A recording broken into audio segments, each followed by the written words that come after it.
Если я сейчас скажу 3 слова, თუ მე ახლა ვიტყვი სამ სიტყვას, скажите мне, пожалуйста, с чем ассоциируются у вас эти 3 слова? და გთხოვთ მითხრათ, რასთან ასოცირებს თქვენთვის ეს სამი სიტყვა. Я хотел на эту тему давно говорить, но какие-то другие вещи были. И когда я начал молиться, о чем мне говорить сегодня, мне на память пришло вот это желание, которое я, надеюсь, Господь положил в мое сердце. მე ამ თემაზე დიდი ხანი მინდოდა საუბარი, მაგრამ სხვა საკითხებიც იყო და დღეს როდესაც დავფიქრდი, უცბად ამომიტივტივდა აი ეს სურვილი, რომ ისევ აი ამ თემას Если я შევხედოდი. скажу вам эти 3 слова, вода, хлеб и зеркало, то с чем они ассоциируются у вас? თუ მე გეტყვით ამ სამ სიტყვას, წყალი, პური და სარკე, რასთან ასოცირდება თქვენთვის Слово ეს Божье, სიტყვა? да? მერტი Слово სიტყვა. Божье. ხომ ასეა? Интересно, что в Священном Писании есть, 7 основных символов, которыми представлено Слово Божье. და წმინდა წერილში არის 7 ძირითადი სიმბოლო, რომლითაც წარმოდგენილია ღმერთის სიტყვა. Если очень сильно постараться, можно выделить еще. თუ კიდევ ასე თქვათ მოვინდომებ, შეგვიძლია სხვებიც მოვძებნოთ. Но если не придираться и увидеть, что некоторые из них можно объединить в одни категории, то таких сравнений всего 7. მაგრამ თუ ჩვენ ასე თქვათ, კარგად დავფიქრდებით, შეგვიძლია რომ ესე იგი გავაერთიანოთ მსგავსნი და იქნება 7. 7 вещей, которые символизируют Слово Божье для нас. 7 რამ, რაც არის სიმბოლო ღმერთის სიტყვისა. Когда Бог использует символы в Священном Писании, у этого есть очень определенная цель. როდესაც ღმერთის სიმბოლოებს იყენებს წმინდა წერილში, ამას აქვს თავისი მიზანი. Используя символы, он часто сравнивает Слово Божье с чем-то более понятным и более знакомым для нас. როდესაც სიმბოლოებს იყენებს ხშირად ღმერთი, ასე იგი ადარებს ღმერთის სიტყვას ჩვენთვის უფრო გასაგებ საგანს რაღაცას. Вообще Бог старается разговаривать с нами на понятном языке. და საერთოდ ღმერთი ცდილობს რომ ჩვენ გასაგებ ენაზე Он დაგველაპარაკოს. старается использовать какие-то образы и понятия, которые доступны для нас. და გამოიყენოს ისეთი შედარებები, რომლებიც ჩვენთვის გასაგებია ხელმისაწვდომი. Чтобы объяснить сложные вещи простым языком. რათა რთული საკითხები მარტივად აგვიხსნას. Или усилить значение каких-то слов. ან რაღაცა სიტყვების მნიშვნელობა Или გააძლიეროს. зародить или углубить наш интерес к этому. ან ჩვენი ინტერესი უფრო გააღრმავოს, ან საერთოდ წარმოშოს ჩვენი ინტერესი ამის Как მიმართ. это будет в этом случае? როგორც ეს იქნება ამ შემთხვევაში? Я взял 3 этих слова как мои главные символы, самое главное для меня. მე ავიღე ეს სამი სიტყვა, რომელიც ჩემთვის არის მთავარი სიმბოლოები И как я думаю, являющиеся наиболее важным для вас. და როგორც ვფიქრობ, თქვენთვისაც უფრო მნიშვნელოვანია. Некоторые из этих символов, они описывают действие Слова Божьего. ზოგიერთი ეს სიმბოლო აღწერს ღმერთის სიტყვის მოქმედებას. Как бы точнее это сказать, мне сложно выразить это, но вот эти, они являются ключевыми.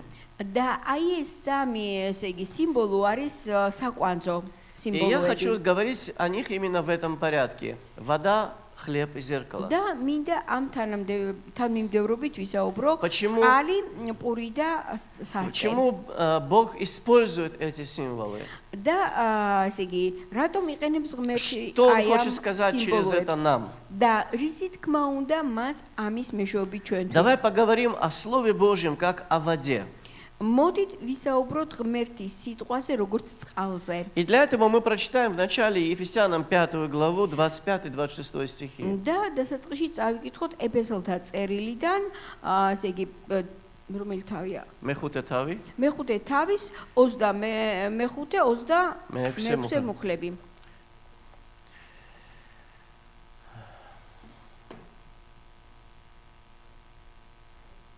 Сейчас мы немножко поможем.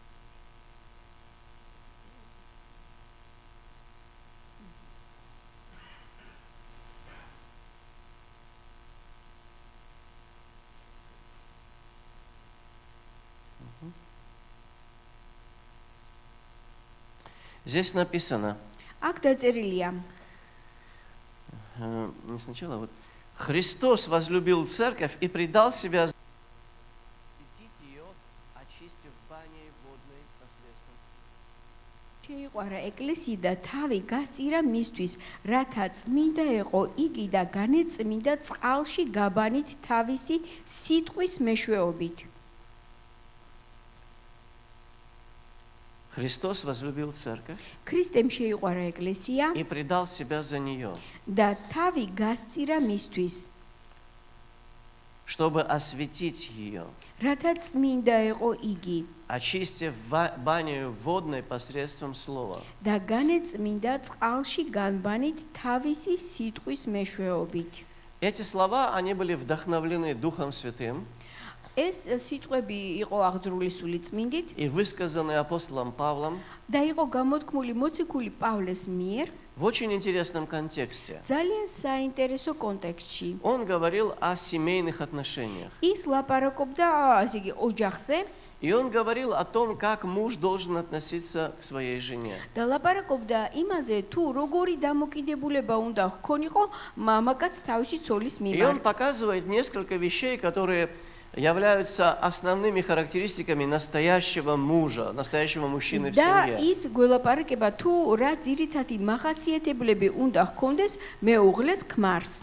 Это его самоотверженность, ეს არის მისი თავგანწირვა, это его ответственность за свою семью. მისი პასუხისმგებლობა ოჯახზე И то, что если он хочет чего-то добиться и оказать влияние на свою жену, და რომ თუ მას უნდა რომ რაღაცა მიაღწიოს და ზეგავლენა იქონიოს თავის მეუღლეზე, он может достичь этого с помощью слов.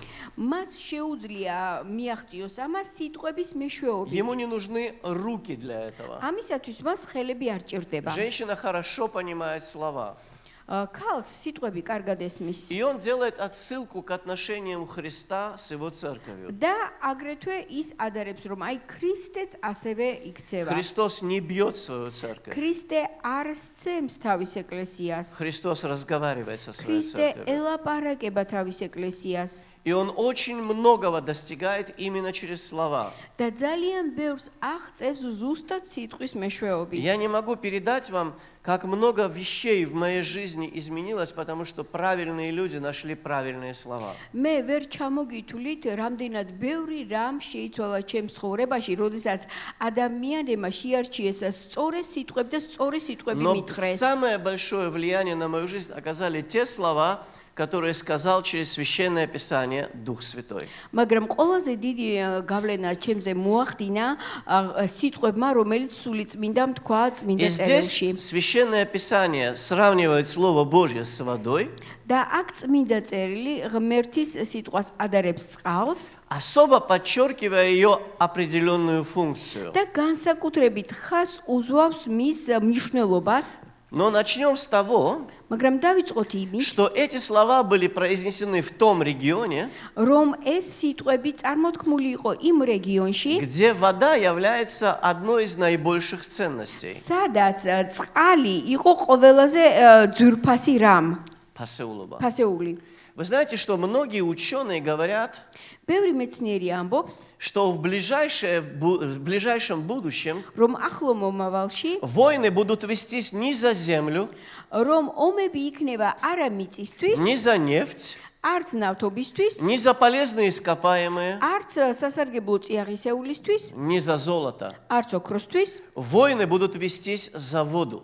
ომები იქნება წყლისთვის. Совсем недавно, пару недель, Узбекистан, Таджикистан подписали между собой соглашение. ერთი-ორი კვირის წინ უზბეკეთმა და ტაჯიკეთმა ხელი მოაწერეს И весь შეთანხმებას регион вздохнул с облегчением на какое-то და время. რეგიონმა რაღაცა მომენტით ამოისუნთქა. Потому что две эти страны были на грани войны из-за воды. იმიტომ რომ ეს ორი ქვეყანა იყო ომის, ესე იგი, პირისპირ წყლის გამო. Но там есть еще две страны, которые не совсем этим довольны. Киргизстан и Казахстан. არის კიდევ ორი ქვეყანა, ყირგიზეთი და ყაზახსტანი, И в რომელიც ამას ამით უკმაყოფილოები Дело в არიან. том, что в этом регионе всего две реки. საქმე იმაში მდგომარეობს, რომ ამ რეგიონში არის მხოლოდ ორი Если учили მდინარე. географию, это Сырдарья, Амударья, две реки. ეს არის სირდარია და ამუდარია, ორი Они текут через несколько стран. ისინი მიედიენებიან И если ты რამდენიმე построишь у ქვეყნის себя ტერიტორიაზე. плотину, чтобы получить электричество, другая страна не получит воду, чтобы вырастить თუ урожай. შენ კაშხალს, ელექტროკაშხალს ააგებ იმისათვის, რომ ელექტროენერგია გამოიმუშაო, ეს იმას ნიშნავს, რომ შემდეგი ქვეყანა, რომელიც ამის ქვემოთ არის, წყალს ვერ მიიღებს. И в мире, всего в мире 5 регионов сейчас, და ეხლა მსოფლიოში არის 5 რეგიონი, в Азии, в Африке, აზიაში, აფრიკაში, которые стоят на грани войны из-за воды. რომლებიც ომის, ესე იგი, მოლოდინში არიან იმის გამო, რომ წყალია მათი მიზანი.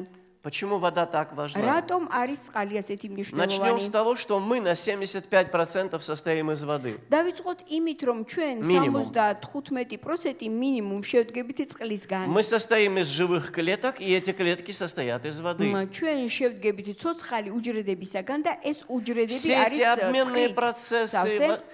в нашем организме, они происходят с помощью და жидкостей. ყველა ეს პროცესები, ესე იგი, პროცესები, რომლებიც ხდება ორგანიზმში, წყლის მეშვეობით Некоторое არის. время назад я обнаружил у себя проблему, ცოტა ხნის წინ მე ჩემს თავში აღმოვაჩინე პრობლემა, что летом у меня ни с того ни с сего начинает болеть голова. რომ ზაფხულში უმიზეზოდ ამტკივდება ხოლმე И потом თავი. я вдруг выпил пару стаканов воды, и головная боль у меня прошла. და უცებ დავლიე 2 ჭიქა წყალი და თავის ტკივილმა გამიარა. Удивительно, но я не испытывал жажды в это время. უცნაურია, რომ ამ დროს წყურვილი არ მქონდა. Я почему-то не так, чтобы ощущаю жажду. ისე კი არა, რომ წყურვილს ვგრძნო. Голод я чувствую гораздо сильнее, а вот жажду не очень. შიმშილს უფრო სწრაფად ვგრძნობ და წყურვილს არა. И оказывается, независимо от того, что ты чувствуешь, იმის და დამოკიდებლად რას გრძნობ შენ, ты должен получать определенное количество воды, შენ უნდა მიიღო გარკვეული წყლის чтобы твой რაოდენობა. организм функционировал რომ нормально. შენი ორგანიზმი ნორმალურად Потому что ფუნქციონირებს. если твой организм обезвоживается, იმიტომ რომ თუ შენი ორგანიზმი იქნება გაუწყლოებული, ты становишься слабым, შენ სუსტი ხდები, твой разум перестает შენი функционировать правильно. გონება სწორად აღარ Если ფუნქციონირებს. ты доведешь это до крайности, ты можешь начать слышать голоса и видеть странные видения даже. თუ უკიდურესობამდე მიიყვან რაღაც მოჩვენებებიც დაგეწყება და ხმებსაც И გაიგონებ, иногда из-за обезвоживания ты можешь заболеть так, что этого потом невозможно будет და вылечить. ხანდახან გაუწყლოებების გამო შეიძლება ისე დაავადმყოფდე, რომ ეს ვეღარ Мне გამოჯამრთელდება. когда-то брат Тимури посоветовал, и я начинаю свой день каждый день с 2 стаканов воды. და ერთხელაც ძმა თემურიმ რჩევა მომცა და ჩემს დღეს 2 ჭიქა წყლით ვიწყებ. Я заставляю себя пить воду каждый день много раз. და ჩემს თავს ვუბიძგებ, ვაიძულებ, რომ დღეში რამდენჯერმე წყალი დავლიო. Жизнь важна для меня, для тебя. სიცოცხლე შენთვის და ჩემთვის ხომ А для მნიშვნელოვანია. этой жизни важна вода. და აი ამ სიცოცხლისთვის მნიშვნელოვანია წყალი. Но здесь подчеркивается еще один очень важный ее аспект. მაგრამ აქ კიდევ ხაზგასმულია მისი ერთი ძალიან მნიშვნელოვანი ასპექტი. Вода является средством очищения. წყალი არის განწმენდისთვის აუცილებელი. Ты не можешь помыть ничего без воды. შენ ვერაფერს გარეცხავ დაბან წყლის გარეშე. Где нет чистоты, там нет здоровья. და სადაც არ არის სისუფთავე, იქ ჯანმრთელობაც არ არის. Вы знаете, раньше Европа страдала от страшных эпидемий. ადრე ევროპა ძალიან დიდი ეპიდემიების გამო, ასე იგი, იღუპებოდა. Бывали эпидемии, когда умирало до половины населения континента. ისეთი ეპიდემიები იყო, რომ კონტინენტის ნახევარი იხოცებოდა. И когда начиналась эпидемия, люди закрывали ворота городов. და როდესაც ეპიდემიები იწყებოდა, ხალხი ქალაქის ასე იგი კედლებს მოხვდებოდა და კედლებს და კარებებს Но კეტავდა. проблема была, что болезнь уже там была. მაგრამ პრობლემა იმაში მდგომარეობდა, რომ ავადმყოფობა უკვე ქალაქში იყო. И они, закрывшись внутри, они вымирали просто. და ასე იგი ჩაკეტილები კვდებოდნენ. Знаете, когда стало все становиться легче? იცით ყველაფერი როდის გაადვილდა? Когда люди научились от мусульман мылу и бане. როდესაც ხალხმა მათ ისწავლეს მუსულმანებისგან საპნის ხმარება და აბანოში Они სიარული ходили в დაიწყეს. крестовые походы. ისინი დადიოდნენ ჯვაროსნულ ომებში. Ничего хорошего они туда не принесли, არაფერი კარგი იქ არ მიუტანია, но оттуда они принесли культуру омовения. მაგრამ იქიდან, ასე ვთქვათ, გაიგეს და წამოიღეს განბანის კულტურა, Которая известна еще с иудейских времен. რომელიც ჯერ კიდევ იუდეულობიდან არის И ცნობილი. начав использовать воду с определенными средствами, დაიწყეს წყლის გამოყენება და სხვადასხვა ესე იგი საპონთან და ერთად они стали избегать этих болезней и смерти. და ისინი უკვე აღარ ავადდებოდნენ ასე ხშირად. Вода – решающий фактор в восстановлении чистоты в твоей жизни. და წყალი არის მნიშვნელოვანი რამ შენს სისუფთავისთვის, А შენი чистота – решающий სისუფთავისთვის. фактор для твоего выживания. ხოლო სისუფთავი არის მნიშვნელოვანი შენი, ასე იგი, საერთოდ სიცოცხლისთვის. Много лет назад у нас здесь был гость один, мой старый знакомый из Украины. მრავალი წლის წინ ჩვენთან იყო სტუმრად ერთი ჩემი მეგობარი И он делился უკრაინიდან своим свидетельством с нами. და ის გვიზიარებდა თავის დამოწმებას. И он рассказал такую историю, Да, мамка- старую историю своей жизни. ძველი ისტორია თავისი ცხოვრებიდან. Ему сейчас за 70, тогда он был совсем молодым человеком, ეხლა უკვე 70-ს გადასცა და მაშინ სულ ახალგაზრდა იყო, уже верующий. უკვე მორწმუნე И вот они поженились, он и его супруга. და აი ისინი ის და მისი მეუღლე И они დაქორწინდნენ отправились в свадебное путешествие. და გაემგზავრნენ საკორწინო Ну, куда მოგზაურობაში. поехать? სად უნდა წასულიყვნენ? Туда, где у тебя есть знакомые, которые тебя примут, да? სადაც შენ ყავს ნაცნობები, რომლებიც Где მიგიღებენ. есть братья и сестры. სადაც არიან დები და Это ძმები. раньше делалось так. ადრე ასე კეთდებოდა ეს. И они поехали в Ленинград. და ისინი გაემგზავრნენ Очень ლენინგრადში. красивый город. ძალიან ლამაზი И там ქალაქი. есть одна пожилая сестра, которая сказала: дорогие, приезжайте, будете და жить у меня. იქ არის ხანში შესული, იყო ხანში შესული და რომელმაც უთხრა ძვირფასებო ჩამოდით Они ჩემთან. поселились у нее, ისინი მასთან დასახლდნენ, гуляли, возвращались. სეირნობდნენ, უკან ბრუნდებოდნენ И они же очень хотели быть такими хорошими гостями, воспитанными, და чем-то угодить უნდათ хотели. რომ კარგი სტუმრები, კარგად აღზრდილი სტუმრები ყოფილიყვნენ. Поэтому каждый раз Амитом- после еды они брали на себя мытье посуды. ამიტომ ყოველი საჭულის მიღების შემდეგ ჭურჭელს რეცხავდნენ. Но потом они заметили, მაგრამ შემდეგ что შეამჩნიეს, каждый раз, когда они уходят с кухни, женщина перемывает посуду заново за ними. რომ როდესაც ისინი სამზარეულოდან გავიდოდნენ, დიასახლისი კიდევ ერთხელ რეცხავდა ჭურჭელს. Им стало немножечко обидно из-за ცოტათი этого. ეწყინათ ამის გამო, Особенно для молодой хозяйки. მით უმეტეს ახალგაზრდა Девочка დიასახლისისთვის. хорошо воспитанная, из хорошей христианской კარგად семьи. იყო აღზრდილი, კარგი ესე Но ქრისტიანული они решили ოჯახიდან. не обижаться, а поговорить с этой და женщиной. გადაწყვიტეს, რომ წყენა კი არ ქონიყოთ, არამედ И спросили: დალაპარაკებულიყვნენ. сестра, почему вы так делаете? Мы что-то неправильно делаем? და რატომ აკეთებთ ამას? ჩვენ რაღაცას არასწორს ვაკეთებთ? Она сказала: ой, пожалуйста, храм. не обижайтесь. არა, ნუ გეწყინებათ. Я это всегда делаю. მე ამას ყოველთვის В любом ვაკეთებ. случае. ნებისმიერ И შემთხვევაში. она объяснила им, откуда у нее появилась эта და привычка. მან აუხსნა, საიდან გაუჩნდა მას ეს ჩვევა. Будучи еще подростком, როდესაც ის იყო ჯერ კიდევ она მოზარდი, пережила страшную ленинградскую блокаду. მან გადაიტანა ლენინგრადის ბლოკადა. И знаете, что очень много людей умирало тогда. და მაშინ ძალიან ბევრი ადამიანი კვდებოდა. Не только из-за голода. და არა მხოლოდ ჩიმშილის გამო.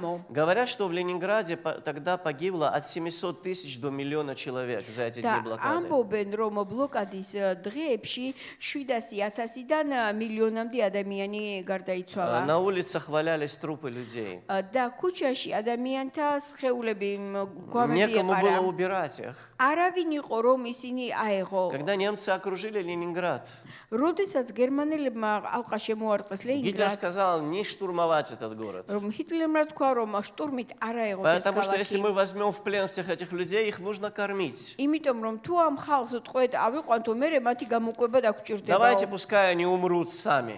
მოდი ისე ვქნათ, რომ Все თვითონ равно мы დაიხოცონ. хотим всех этих людей уничтожить. Они Майнц- неполноценные, მაინც они მათი немцы. განადგურება გვინდა, იმიტომ რომ ისინი არ არიან სრულყოფილები, იმიტომ რომ გერმანელები არ И из-за არიან. всего этого в городе Да, воцарилась амис гамо. страшная антисанитария. ქალაქში იყოს საშინელი ანტისანიტარია. Никто не вывозил мусор.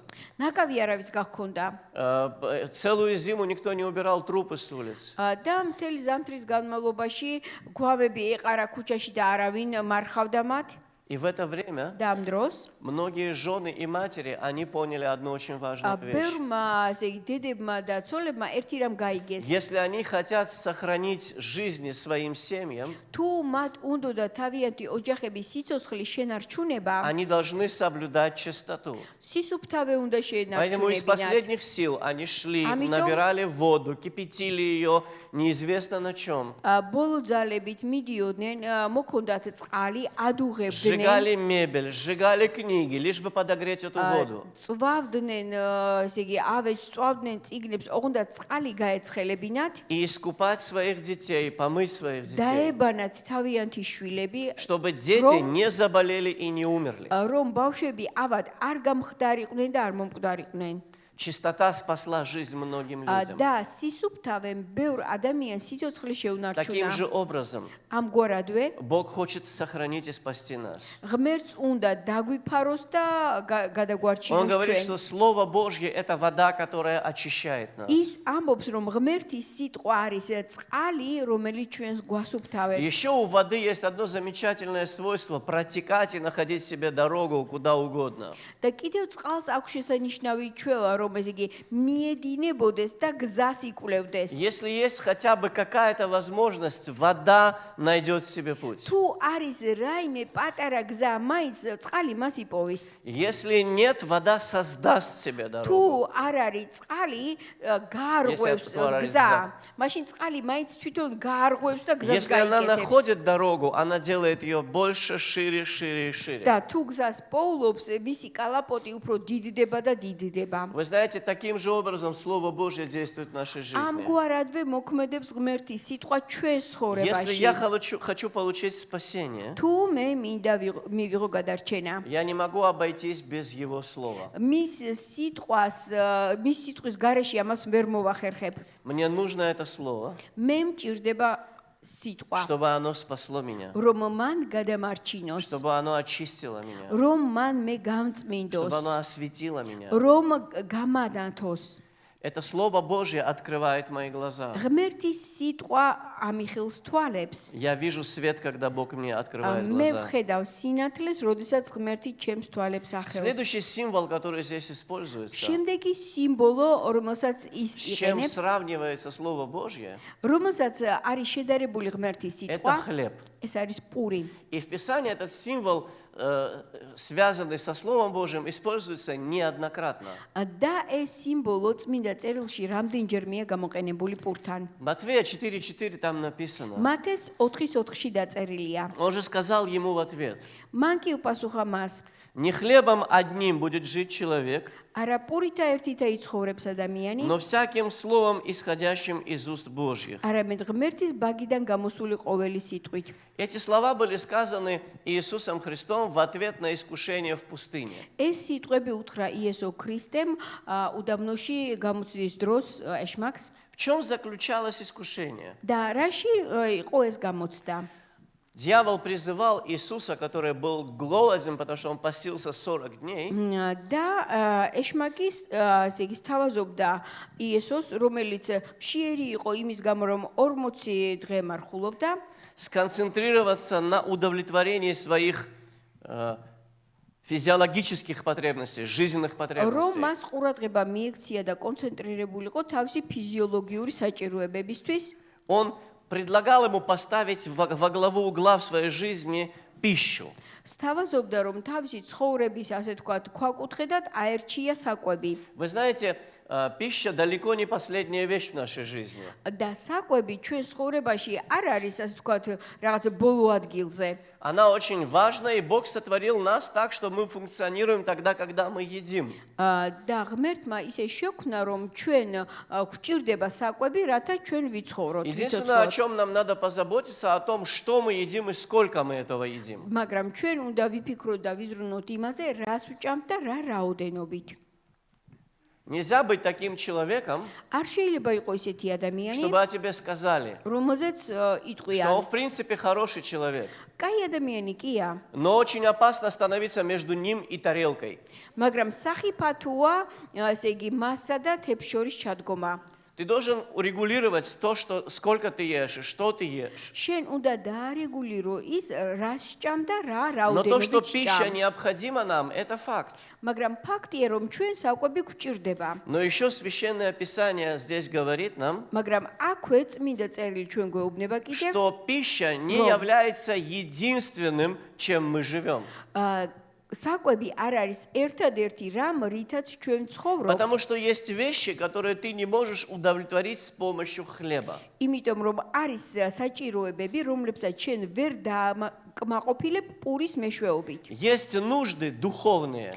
არის სულიერი И საჭიროებები для духовных нужд требуется пища духовная. და სულიერი საჭიროებებისთვის ჩვენ გვჭირდება сулиერი Ты საკვები. знаешь, я вырос в такую эпоху, когда я не знал, что такое покаяние, ისეთ ეპოქაში გავიზარდე, სადაც არ ვიცოდი რა იყო მონანიება, но я слышал это выражение «духовная пища». მაგრამ მე გაგებული მქონდა ასეთი გამოთქმა სულიერი И საკვები. так как в обществе, в котором я воспитывался, და იმის გამო რომ საზოგადოებაში სადაც მე ვიზრდებოდი, ставили целью искоренить всякую религию, ცდილობდნენ აღმოეფხვრათ ყოველგვარი რელიგია, они шли путем подмены понятий. ისინი გაგებებს ცვლიდნენ И духовной пищей და სულიერ საკვებად назвали литературу, ისინი სულიერ საკვებს არქმევდნენ ლიტერატურას, балет, театр, ბალეტს, თეატრს. все что угодно, все эти вещи. აი ამ ყველაფერს სულიერ საზორდოს И, ეძახდნენ. безусловно, это очень интересные, хорошие, красивые вещи. და ეს საინტერესოც არის და ლამაზიც. Я с большим уважением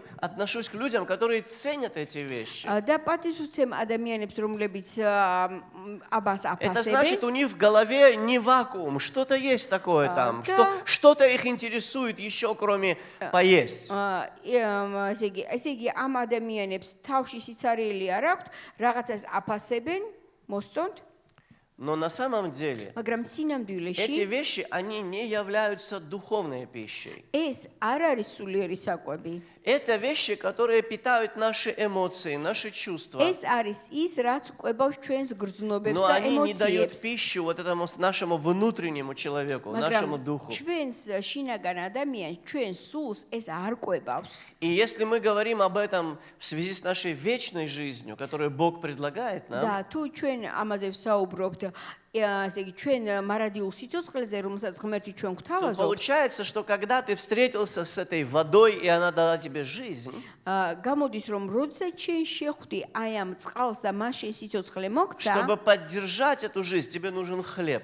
იმისათვის რომ შენ ესე იგი ეს სიცოცხლე შეინარჩუნო, შენ გჭირდება Который პური, будет питать этого новорожденного духовного человека. რომელიც გამოყვებავს ესე იგი ახალ სულიერად შობილ И ადამიანს. интересно, что эта пища, она нужна тебе на протяжении всей твоей жизни. და საინტერესო არის ის, რომ ეს საკვები მთელი შენი ცხოვრების მანძილზე გჭირდება. Поэтому чаще всего это слово, хотя его значение в общем пища, но больше его главным значением является хлеб.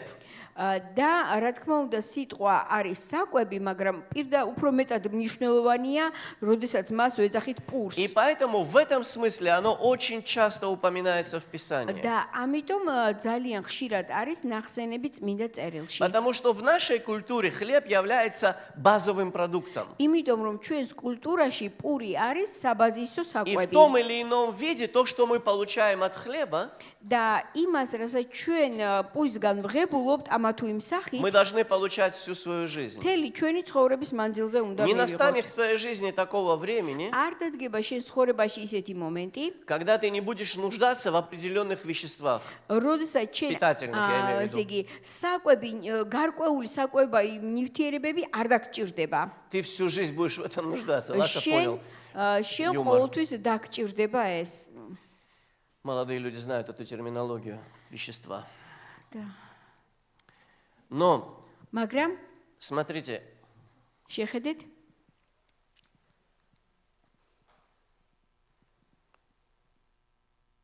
так, я сам себя сбил.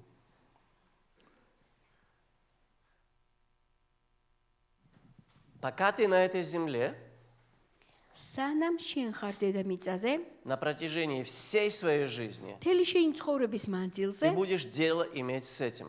შენ საქმე ამასთან გექნება.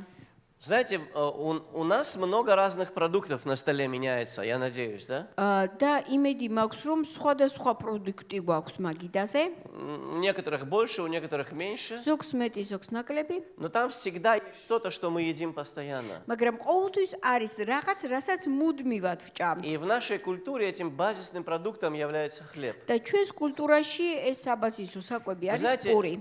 на Дальнем Востоке, в Азии, там главным продуктом является рис. Они не знают, что такое хлеб. და ესე იგი, შორეულ აღმოსავლეთში და იქით უფრო არის ბრინჯი. მათ Они პური даже არა აქვს, макароны делают ბრინჯია. из риса, მაკარონებსაც კი ბრინჯისგან из многих აკეთებენ. других вещей. და კიდევ ბევრი სხვა И когда რაღაცისგან. христиане приехали туда, чтобы проповедовать Евангелие, хотели перевести его на их языки, და როდესაც ჩავიდნენ იქ ქრისტიანები და უნდათ სახარება ასე ვთქვათ გადაეთარგმნათ они მათთვის, поняли, что если они скажут «я есть хлеб жизни», эти люди не поймут ничего. ისინი მიხვდნენ რომ მათ რომ ეთქვათ მე ვარ ცხოვრების პურიო, სიცოცხლის პურიო, ეს ხალხი ვერ გაიგებდა И ამას. они написали для них Да, «я целый есть матвей. рис жизни». რომ მე вар ბრინჯი სიცოცხლისა. Потому что для тех людей рис выполняет ту роль, которую для нас хлеб. იმიტომ რომ იმ ადამიანებისთვის ესე იგი ბრინჯი ასრულებს იმავე ფუნქციას, რასაც პური ასრულებს ჩვენს Итак, у нас есть ცხოვრებაში. потребность не только в удовлетворении каких-то физических наших нужд, но и духовных.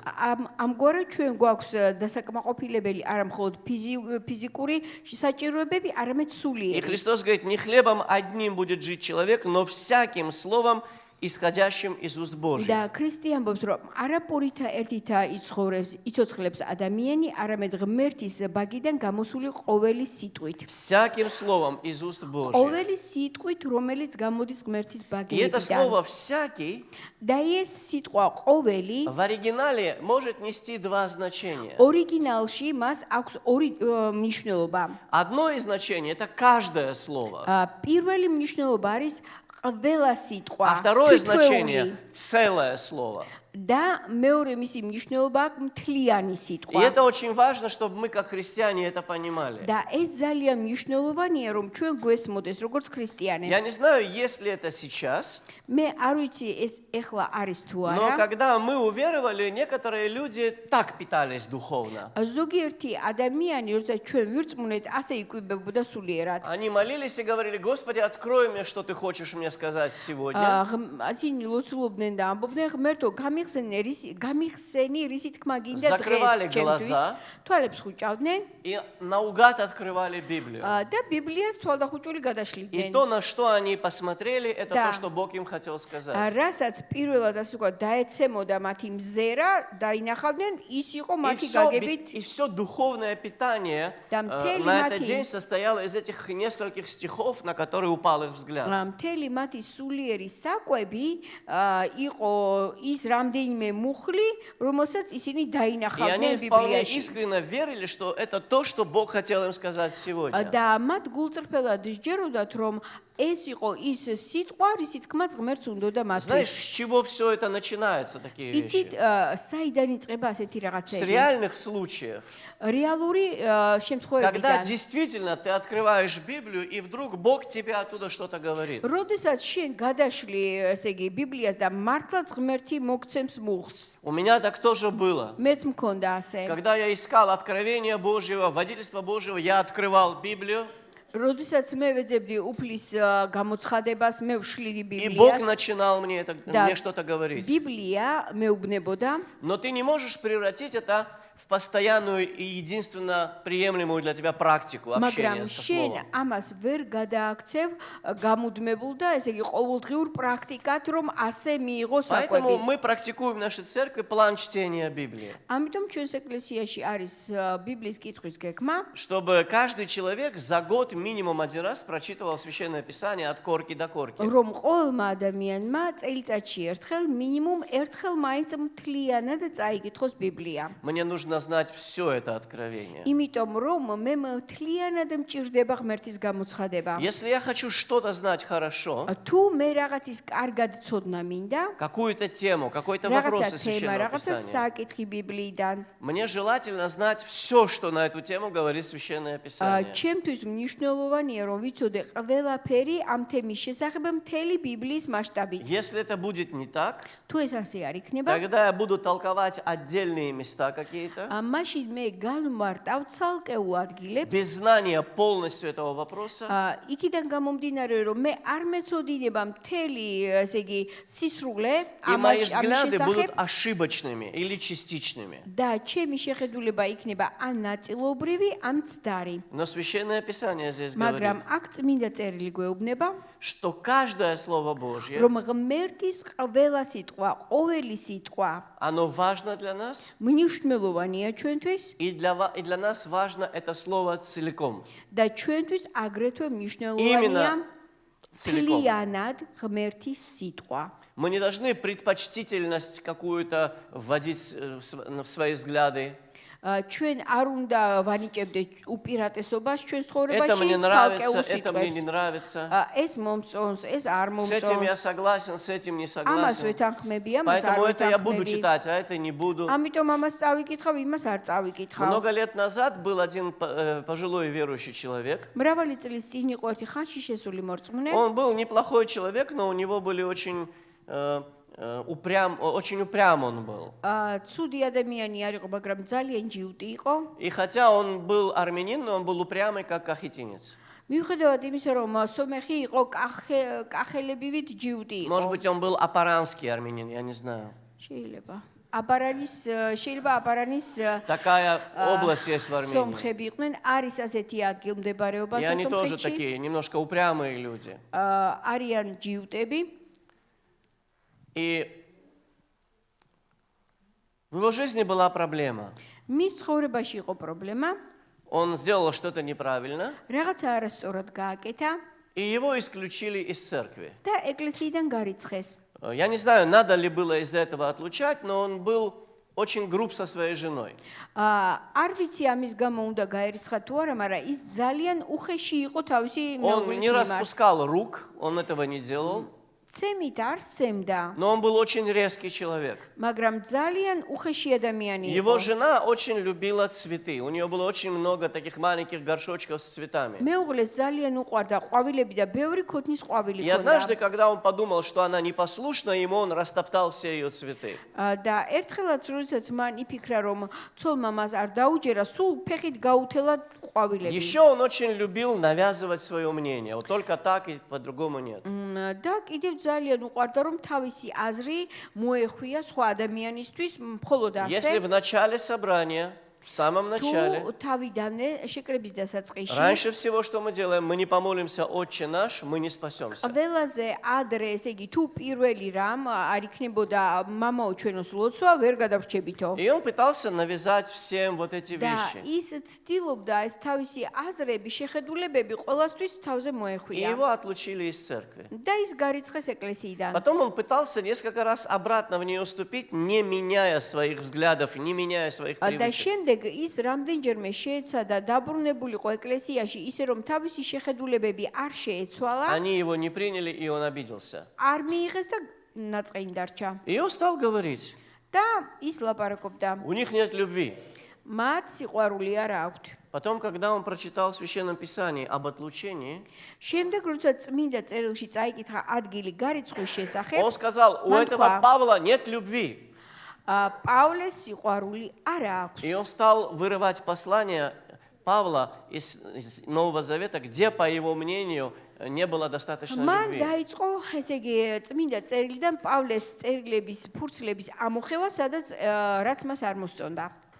Потом дошло до того, შემდეგ იქამდე მივიდა, что он стал вырывать послание Иоанна, потому что Иоанн говорит, что не сообщайтесь с такими-то людьми. Там. შემდეგ დაიწყო იოანეს წერილის ამოხევა, იმიტომ რომ იოანე ამბობდა, რომ ასეთ ადამიანებთან ურთიერთობა არ იქონიოთო. По-моему, в конце концов, там у него осталось Евангелие от Матфея, от Луки и Деяния апостолов. და საბოლოოდ მგონი მას დარჩა მათეს ახარება, ლუკას ახარება და საქმე მოციქულთა. Вы знаете, иногда мы можем выбирать так из Священного Писания, ხანდახან შესაძლოა ჩვენ ასე ვირჩევდეთ წმინდა что წერილიდან. нам нравится, что нам не нравится. რა მოგწონს, რა არ Но მოგწონს. когда Иисус говорит, მაგრამ როდესაც იესო не ამბობს, хлебом единым будет жив человек, но всяким Словом Божьим, არა პურითა ერთითა იცხოვრებს ადამიანი, არამედ ღმერთის ბაგედან გამოსული ყოველი Он имеет в სიტყვით, виду целиком Слово მას Божье. მხედველობაში აქვს მთლიანი ღმერთის Я სიტყვა. уже сказал, что слово «хлеб» და მე უკვე ვთქვი, რომ სიტყვა პური – это слово,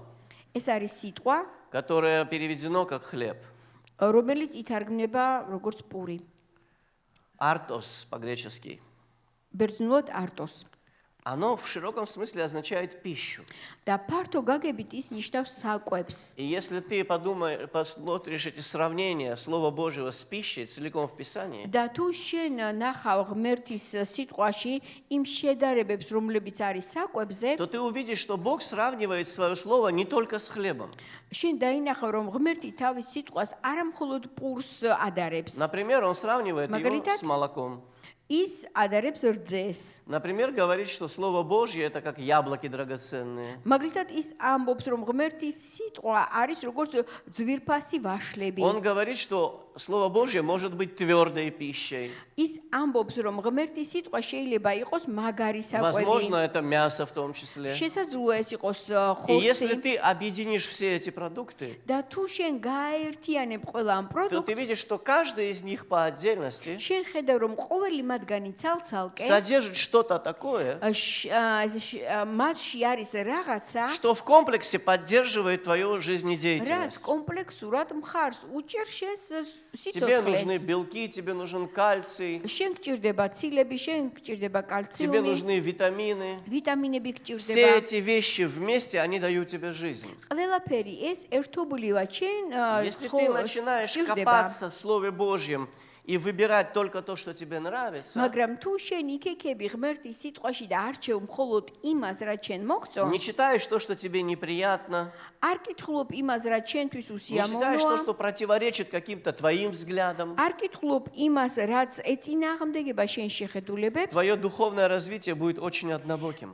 შენი სულიერი განვითარება ძალიან Если мы ცალმხრივი спросим იქნება. наших детей, თუ ჩვენ ვკითხავთ ჩვენ то შვილებს, единственное, что им нужно, это чипсы и Кока-Кола. ერთადერთი მათ უნდა ჩიფსები და Но კოკა-კოლა. вы понимаете, что Მაგრამ- они не могут выжить, если это будет единственное, თქვენ что ხომ они будут есть. გესმით, რომ თუ ამას შეჭამენ, ისინი ელემენტარულად ცოცხლები ვეღარ იქნებიან.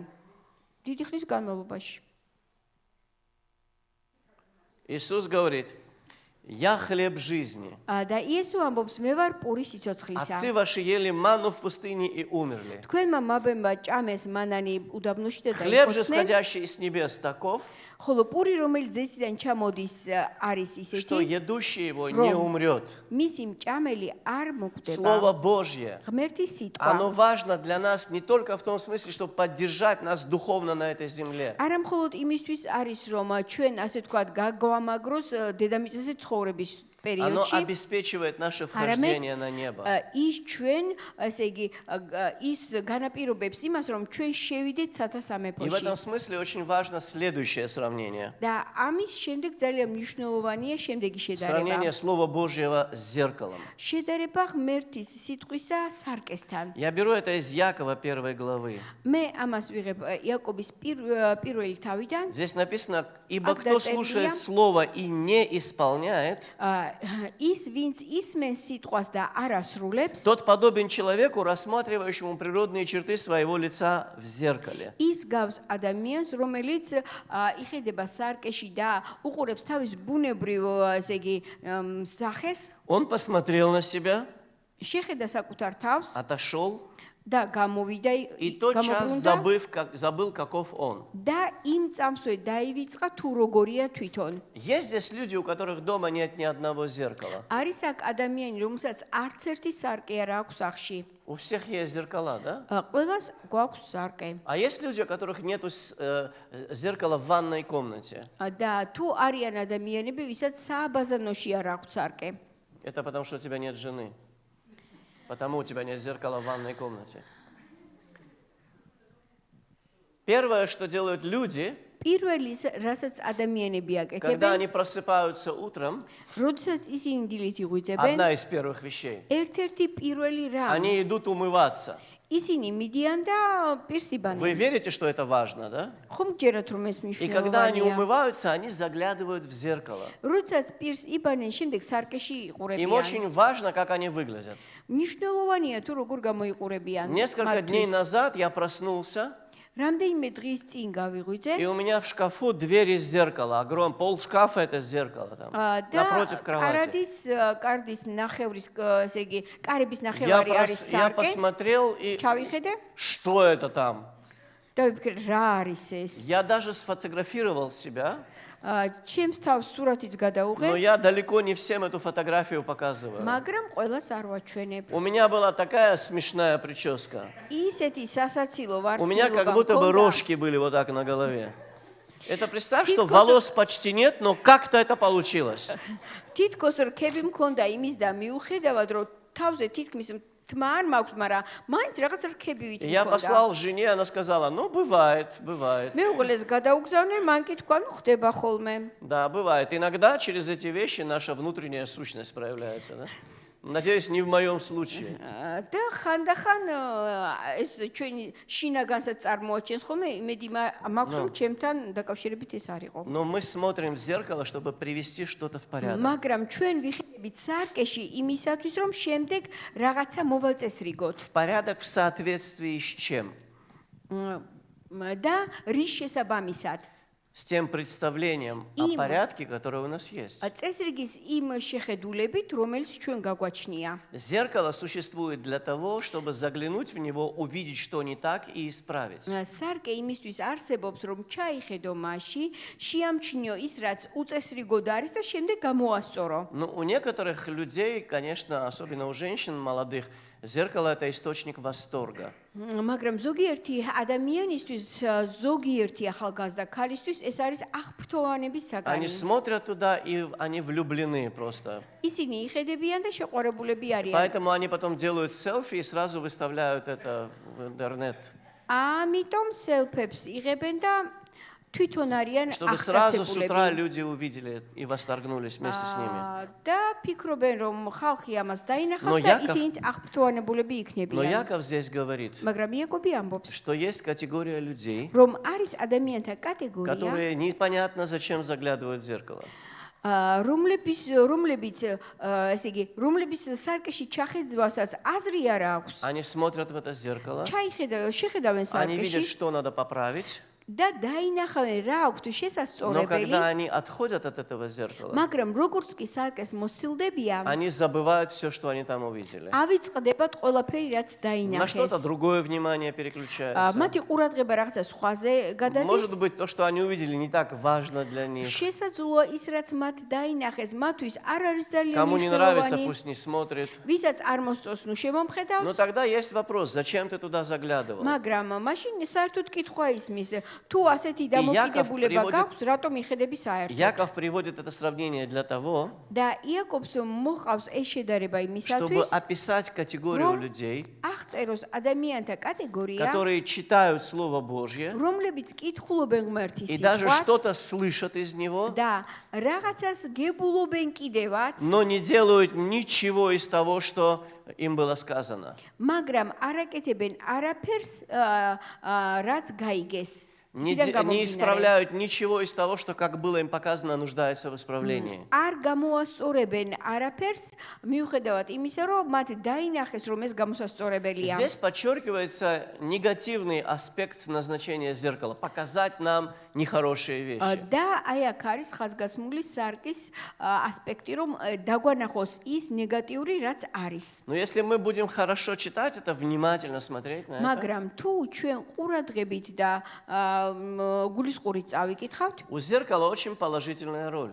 ესე იგი სარკის აქვს ძალიან Оно დადებითი показывает როლი. нам неправильные вещи ის რაღაც არასწორს გვაჩვენებს именно для того, чтобы помочь нам их исправить, чтобы мы стали лучше. იმ მიზნით, რომ ჩვენ გამოვასწოროთ და უკეთესნი გავხდეთ. Есть еще одна причина, почему мы заглядываем в зеркало. არის კიდევ ერთი მიზეზი, რატომაც ვიხედებით Потому что სარკეში. без зеркала мы не видим себя целиком. იმიტომ რომ სარკის გარეშე ჩვენს თავს მთლიანად ვერ Мы ვხედავთ. не видим, что у нас происходит на голове, на ჩვენ ვერ лбу, ვხედავთ რა ხდება ჩვენს თავზე, Что у нас ჩვენს с ушами? ესე იგი ყურებზე, Что ვერ у нас ვხედავთ на лице? შუბლს, Мы не видим სახეს, это. ვერ ვხედავთ. Мы можем рассмотреть свои руки, შეგვიძლია ხელები დავათვალიეროთ, можем посмотреть на свой животик. შეგვიძლია მუცელსაც У შევხედოთ. некоторых он такой, что кроме него дальше ничего не видно. ზოგს იმ ხელ აქვს, რომ მის მიღმა არაფერი ჩანს. Кому везет, может посмотреть свои ноги даже. ვისაც გაუმართლებს, ფეხებსაც დაინახავს, Но есть много вещей, которые ты без зеркала не рассмотришь. მაგრამ არის ბევრი ნაწილი სხეულისა, რომელსაც შენ სარკის გარეშე ვერ დაინახავ.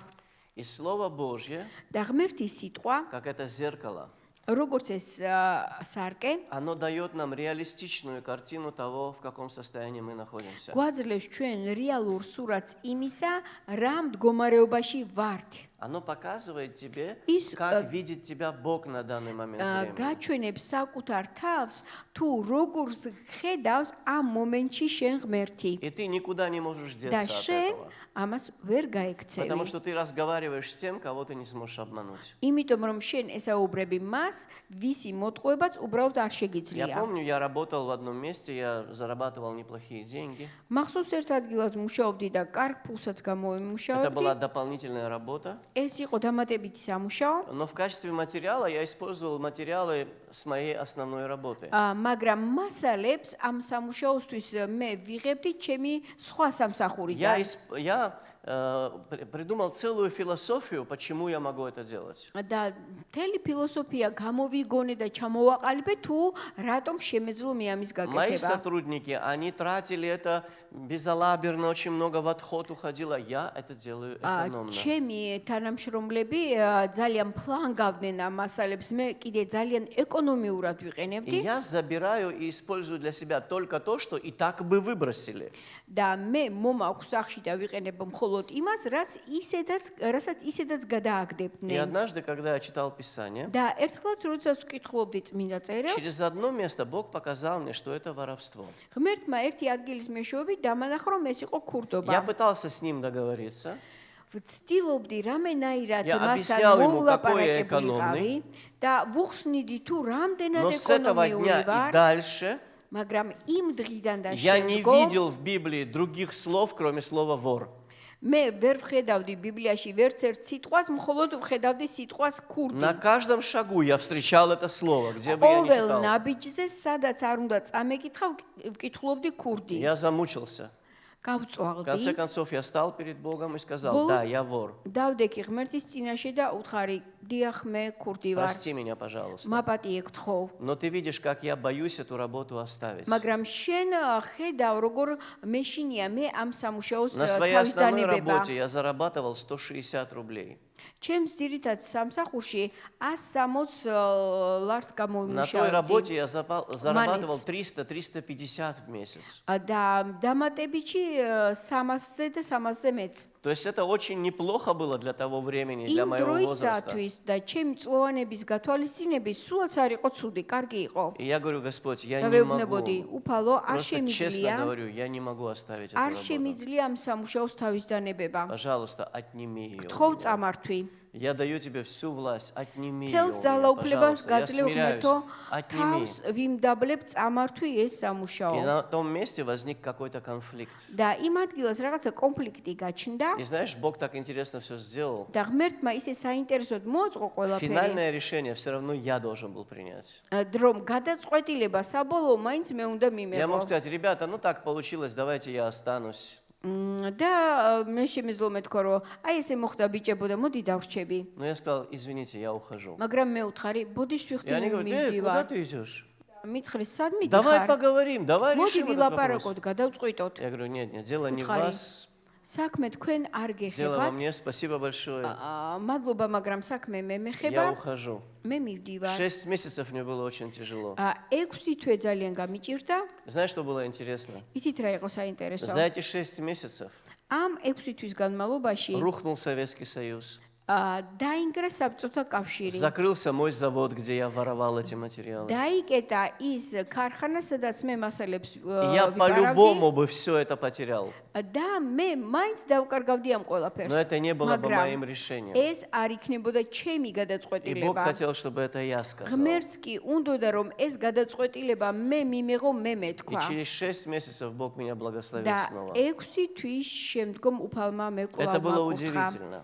ეს საოცრება იყო. Но когда ты становишься перед Словом Божьим, как перед зеркалом, როდესაც შენ დგები ღმერთის სიტყვის წინაშე, როგორც სარკის წინაშე, оно дает тебе настоящую картину. ის შენ გაჩვენებს ჭეშმარიტ ნამდვილ В первом სურათს. послании Тимофея в 4 главе, ტიმოთეს პირველი წერილის მეოთხე თავში, в 16 стихе, მე-16 მუხლში, Дух Святой говорит через Павла: სული წმინდა ამბობს პავლეს вникай в მეშვეობით. себя и в учение, ჩაუკვირდი საკუთარ თავს და ესე იგი занимайся этим სწავლებას постоянно. და ამით იყავი დაკავებული Ибо გამუდმებით. так поступая, რადგანაც ამის и კეთებისას себя спасешь, и слушающих ამის тебя. კეთებით შენ თავსაც გადაარჩენ და შენ Видите ли, მსმენელსაც. нам надо постоянно заниматься какими-то вещами. ჩვენ გამუდმებით რაღაცით უნდა ვიყოთ Мы постоянно დაკავებულები. едим, постоянно моемся. სულ გამუდმებით საკვებს ვღებულობთ, ვიბანთ Оказывается, нам нужно постоянно вникать в себя. და თურმე ჩვენთვის აუცილებელია რომ გამუდმებით ჩაუკვირდეთ საკუთარ И თავებს. Слово Божье является зеркалом,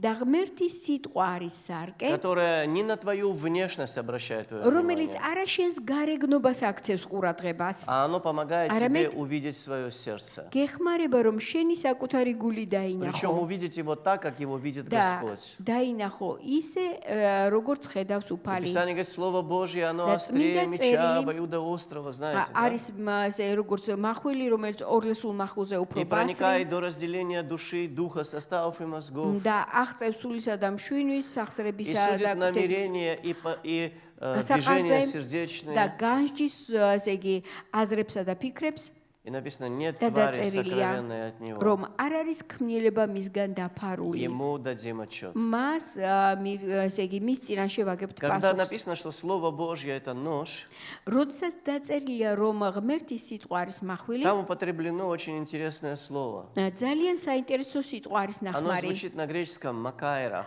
და ბერძნულად მაკაირა ასე И შვებს означает და ნიშნავს особый нож, განსაკუთრებულ დანას, который применяли при жертвоприношениях религиозных.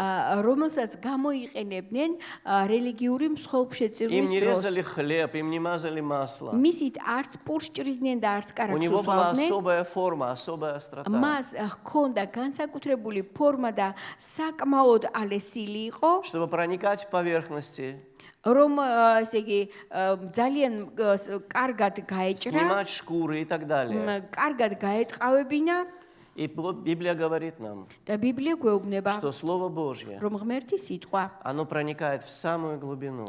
აღწევს ყველაზე სიღრმეში И оно дает тебе разделить между собой две очень важные და вещи. გაძლევს რომ ესე იგი შენში გაყოს ორ ნაწილად Твои чувства, შენი твои გრძნობები, эмоции შენი ემოციები и твое духовное და состояние. შენი სულიერი მდგომარეობა Проникнуть до этого места, და შეაღწიოს აი ამ ადგილზე чтобы показать тебе разницу между этими вещами, რომ отделить одно от დაგანახოს другое, от другого. განსხვავება მათ შორის და გამოყოს ერთმანეთისგან. Но вы знаете, что Слово Божье, მაგრამ თქვენ იცით რომ ღმერთის სიტყვა, как и зеркало физическое, როგორც ფიზიკური სარკე, оно помогает нам не только увидеть неправильные вещи, но и преобразиться. გვეხმარება არა მხოლოდ იმაში რომ დავინახოთ, არამედ იმაშიც გვეხმარება რომ შევიცვალოთ.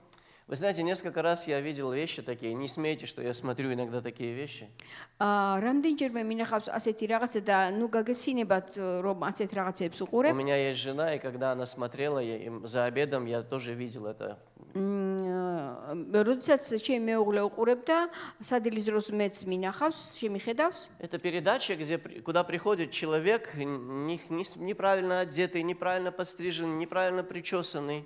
როდესაც არის გადაცემები ასეთი რომ მიდის არასწორად ესე იგი ჩაცმული არასწორი ვარცხნილობით И за него ადამიანი берутся специалисты.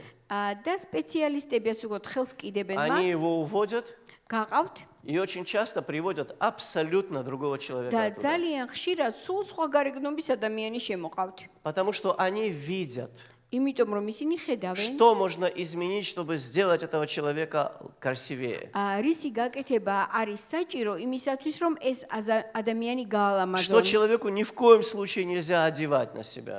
რისი ჩაცმაც არავითარ შემთხვევაში არ შეიძლება Как ему ადამიანისთვის нельзя причесываться, ни в коем случае. როგორ არ უნდა დაიბარცხოს არავითარ Они знают შემთხვევაში такие интересные нюансы. საინტერესო ნიუანსები ციან И теперь давайте поговорим о Боге, მოდით ახლა აღმერთზე ვისაუბროთ который тебя спроектировал, რომელმაც შენ შექმნა который создал тебя, შექმნა у которого есть планы для тебя, რომელსაც აქვს გეგმები который შენთვის знает, кем ты должен стать, რომელმაც იცის ვინ უნდა что გახდეს является შენ наилучшим для და тебя. რა არის შენთვის საუკეთესო И когда ты попадаешь в его руки, და როდესაც შენ მის ხელში ხვდები он посылает тебе свое слово, თავის სიტყვას გიგზავნის и оно начинает менять тебя. და ის შენ გცვლის Если ты თუ слушаешься того, что это слово тебе говорит, შენ უსმენ ამ სიტყვას вникай в себя и в учение, ჩაუკვირდი შენ საკუთარ თავს და занимайся этим სიტყვას постоянно. და ამით იყავი გამუდმებით დაკავებული Мы нуждаемся от молодости до старости в этом. ჩვენ ეს გვჭირდება ახალგაზრდობაშიც და მაშინაც როდესაც ხანში Вы შესულები знаете, ვართ я очень часто замечал, что с определенным возрастом люди машут на себя рукой. მე მინახავს რომ გარკვეული პერიოდის შემდეგ ასე თქვათ ადამიანი თავის თავზე ხელს ჩაიქნევს ხოლმე Но вы знаете, я несколько раз был в Америке. რამდენჯერმე ვიყავი ამერიკაში Я видел американских бабушек. მე მინახავს ამერიკელი ბებიები Это самые классные бабушки на свете. და ყველაზე ასე თქვათ კაი ბებიები არიან Однажды был на дне рождения бабушки, которой исполнилось 90 лет.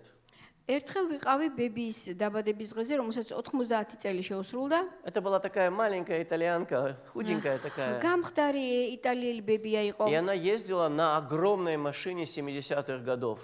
და 70-იანი Знаешь, წლების такие დიდი მანქანით დადიოდა Огромные американские такие машины, плоские დიდი такие. მანქანით Это так смешно было, когда бабушка ехала на этой машине. სასაცილო იყო პატარა ბებია იჯდა Она საჭესთან была хорошо причесана, კარგად იყო დავარცხნილი чуть-чуть очень аккуратно, такой достойный макияж у нее был. და ღირსეული макияжи ქონდა Брючки такие ცოტათი интересные, сорочечка такая интересная. საინტერესო შარვალი Такая блуза воспитанная бабушка, знаешь, так хорошо говорит, знает, когда молчать. კარგი მოსაუბრე იცოდა როდის ელაპარაკა როცა გაჩერებული იყო Я так посмотрел на нее, думаю, как бы я хотел, чтобы все наши бабушки были такими. და ვიფიქრე კარგი იქნებოდა ყველა ჩვენი ბები ასეთი И в ყოფილიყო это время мы активно работали с пожилыми людьми, и я видел совсем другую картину перед своими глазами каждый день. და იმ დროს აქტიურად მუშაობდით ხანში შესულებთან და ბებიები სულ სხვა ესე იგი სახით ხედავდი მათ. Ты можешь оставаться симпатичным человеком всю твою жизнь. შეგიძლია დარჩე საკმაოდ მიმზიდველი ადამიანი შენი ცხოვრების ბოლომდე. В духовном смысле это необходимо. სულიერად ეს უბრალოდ И აუცილებელია. Писание говорит, და წერილი გვეუბნება вникай в себя в учение, занимайся этим постоянно. ჩაუკვირდი შენს თავს და წერილებს გამუდმებით. И знаешь, что происходит? და იცით რა ხდება? Мы становимся новым человеком. ჩვენ ხვდებით ახალი ქმნილება, ახალი ადამიანი. А Писание говорит, წერილი კი გვეუბნება, что мы новое творение, რომ ჩვენ ვართ ახალი которое ქმნილება, обновляется в познании в образ сотворившего его. რომელიც განახლდება მისი შემოქმედის ხატებად. Потому что Библия, она не о нас. იმიტომ რომ ბიბლია ჩვენ შესახებ არ არის. Библия о Боге. ბიბლია არის ღმერთის შესახებ. Почему мы меняемся? Почему это становится для нас რატომ зеркалом? ვიცვლებით ჩვენ და რატომ ხდება ეს ჩვენთვის Мы სარკეთ? читаем, что мы созданы по образу и подобию Божьему. ჩვენ ვკითხულობთ რომ ჩვენ ვართ შექმნილი ღმერთის სახებად და А потом ხატებად. мы читаем, какой Он, და შემდეგ ჩვენ ვკითხულობთ როგორია იგი. а мы видим, мы не такие. და ვხედავთ რომ ჩვენ არ ვართ ისეთები. Господи, помоги мне, Боже. უფალო დამეხმარე. Если я сын, я хочу быть похожим на отца. თუ მე ძე ვარ, მინდა მამას Я не хочу დავემსგავსო. быть похож на соседа. მე არ მინდა მეზობელს Я не ვგავდე. хочу быть похож на врага души, на дьявола своим მე არ характером. მინდა ეშმაკს ვგავდე. Я хочу быть похожа на моего отца. მე მინდა ვგავდე ჩემს Помоги მამას. мне, Господи. დამეხმარე И უფალო. каждый раз, когда ты становишься ყოველთვის перед этим зеркалом, როდესაც შენ დგები ამ სარკის წინაშე, оно помогает тебе сравнить себя не с самим собой, გეხმარება რომ შენ თავის შეადარო არასაკუთარ თავს, а с Господом. არამედ უფალს. И ты преобразуешься და შენ გარდაისახები в образ создавшего тебя.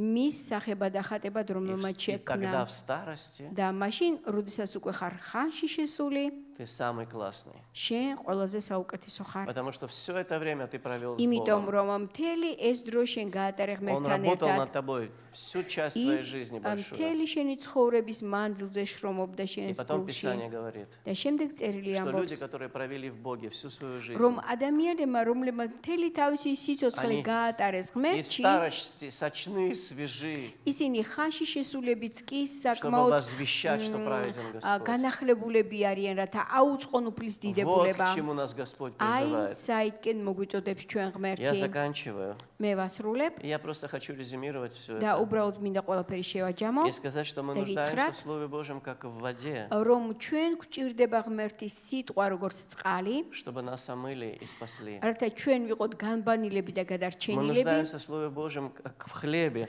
Ჩვენ- чтобы нам жить в Боге. ჩვენ გვჭირდება ღმერთის სიტყვა როგორც პური, რათა ჩვენ ვიკვებოთ და მერე И мы нуждаемся в нем, как в зеркале, და ჩვენ გვჭირდება ესე იგი ღმერთის სიტყვა როგორც სარკე, чтобы нам измениться. რათა ჩვენ შევიცვალოთ. Господь да благословит вас. ღმერთმა გაკურთხოთ. Давайте помолимся. მოდით ვილოცოთ.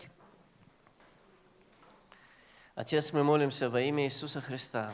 მამაო, ულოცულობთ იესო ქრისტეს И мы სახელით. благодарим Тебя за Твое Слово, в котором для нас есть все необходимое. და გმადლობ ჩვენი სიტყვისთვის, რომელშიც არის ყველაფერი, რაც ჩვენ გვჭირდება. Я благодарю Тебя за Твое Слово как средство спасения. მე გმადლობ შენი სიტყვისთვის, რომელიც არის გადარჩენის Я საშუალება. благодарю Тебя за Твое Слово, как средство моего поддержания, пропитания, და Господь. გმადლობ შენი სიტყვისთვის, რომელიც არის ჩემთვის განმამტკიცებელი, Я благодарю გამაძლიერებელი Тебя за Твое ღმერთო. Слово, как за зеркало, და გმადლობ შენი სიტყვისთვის, как რომელიც არის средство моего სარკე, преобразования. რომელიც არის сაშუალება ჩემი Я прошу Тебя გარდაქმნისა. во имя და Господа მე Иисуса გთხოვ Христа, იესო ქრისტეს чтобы სახელით, я принял эту истину от всего моего сердца, რომ Господь. მე მთელი гулით მივიღო შენი Чтобы мои братья ჭეშმარიტება, и сестры, რომ Господь, ჩემი დები და ძმები возлюбили Твое Слово, მათ Господь. შეიყვარონ შენი Чтобы не было სიტყვა, в нас никакого лукавства, никакой რომ хитрости. არ იყოს არავითარი ცბიერება ჩვენში ღმერთო, Чтобы Твое Слово беспрепятственно текло, Господь, в нашей რომ жизни. შენი სიტყვა შეუფერხებლად მოედინებოდეს ჩვენს Чтобы мы не ცხოვრებაში, просто слушали Твое რომ Слово, არა მხოლოდ ვისმენდეთ შენ но были სიტყვას, Его исполнителями, არამედ ვიყოთ Господь. მისი И чтобы შემსრულებლები через это Твое და имя ამის прославлялось, მეშვეობით განდიდე შენი а სახელი, Твоя церковь становилась შენი все сильнее и ეკლესია კი сильнее. უფრო ძლიერი და ძლიერი Благослови Твой გახდეს. народ. აკურთხე შენი ერი, Благослови Твоих детей. აკურთხე შენი Мы благодарим შვილები. Тебя за этот день, когда мы могли собраться გმადლობთ ამ დღისთვის, როდესაც გქონდა საშუალება ერთად И прославить შევკრებილიყავით Тебя вместе. და განგვედიდებინე ერთად Да будет Тебе უფალო. благодарность, შენ გქონდეს მადლიერება, поклонение и хвала თაყვანისცემა და ქება. Отцу, Сыну и Святому Духу. მამას, ძეს და სული წმინდას. Аминь.